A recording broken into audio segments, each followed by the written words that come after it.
ফরিদগঞ্জের পূর্ব মিরপুরে অর্থ সংকটে নির্মাণাধীন মসজিদের কাজ বন্ধ হওয়ার পথে।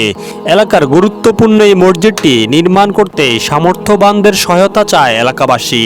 বিস্তারিত দেখুন রিপোর্টে। আমাদের পূর্ব মিরপুর জামে মসজিদ প্লাস মাদ্রাসার কাজ চলিতেছে, বিশাল আকৃতির এখানে কাজ চলতেছে। আপনাদের সবার কাছে সহযোগিতা কাম্য করি।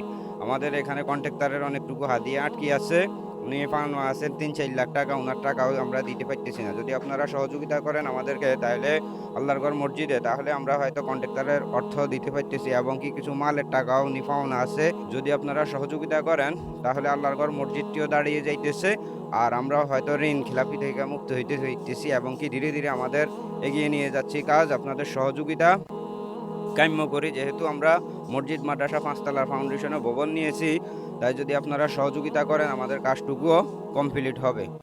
পূর্ব মিরপুর জামে মসজিদের উন্নয়ন কাজ চলিতেছে। আপনারা হৃদয়বান, ধনবান এবং আশেপাশের যত মুরব্বিয়ান আছেন, টাকা পয়সাওয়ালা কোম্পানি আছেন, আমাদের পূর্ব মিরপুর জামে মসজিদ আমাদের ছোটো মসজিদ, এটা অনেক মুসল্লি হয়। এই মানুষ আড়ে নাই মসজিদে। আমরা এই কারণে মসজিদটা পুনর্নির্মাণ করতেছি। অনেক টাকার দরকার, প্রায় ৩ কোটি ৩.৫ কোটি টাকার দরকার। আমরা মসজিদ প্লাস মাদ্রাসার কাজ ধরছি। এই যারা অসহায় গরিব ছাত্রছাত্রী আছে তাদেরকে আমরা বিনামূল্যে ফ্রি সার্ভিস দিয়ে ওই জায়গায় আপনারা যেখান থেকে পারেন আমাদের যদি সহযোগিতা করেন। অনেক পুরোনো মসজিদ, প্রায় ১০০ বছরের বেশি পুরোনো আমাদের এই মসজিদটা। আমরা যদি সবার সহযোগিতা পাই তাহলে আমরা এই মসজিদটা উন্নয়নের কাজটা আমরা চালা যেতে পারবো। আর সকলের সহযোগিতা কামনা করি। পূর্ব মিরপুর ঐতিহাসিক জামে মসজিদ, তো এখানে প্রতি শুক্রবারে এখনও ৬০০-৭০০ লোক হয়। এখন মুসল্লি আড়াইতে পারতেছি না, যার কারণে এখন নতুন করে ভবন কাজ করতেছে।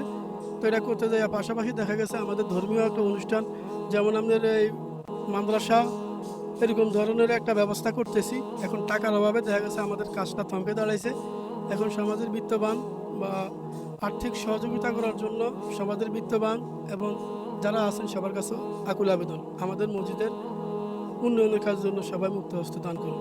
আমি হচ্ছি মসজিদের কন্ট্রাক্টর। তো মসজিদের কাজ চালানো করতে গিয়ে আমার অনেক টাকা ঋণ হয়ে গেছে মসজিদের কমিটির কাছ থেকে। মসজিদ কমিটি আমাকে প্রায় ৩-৪ লাখ টাকা এখনও দিতে পারতেছে না। তো আল্লাহর ঘর মসজিদ দিকে তাকিয়ে আমি কাজ চালিয়ে নিচ্ছি। আপনাদের সবার সহযোগিতা কামনা করছি।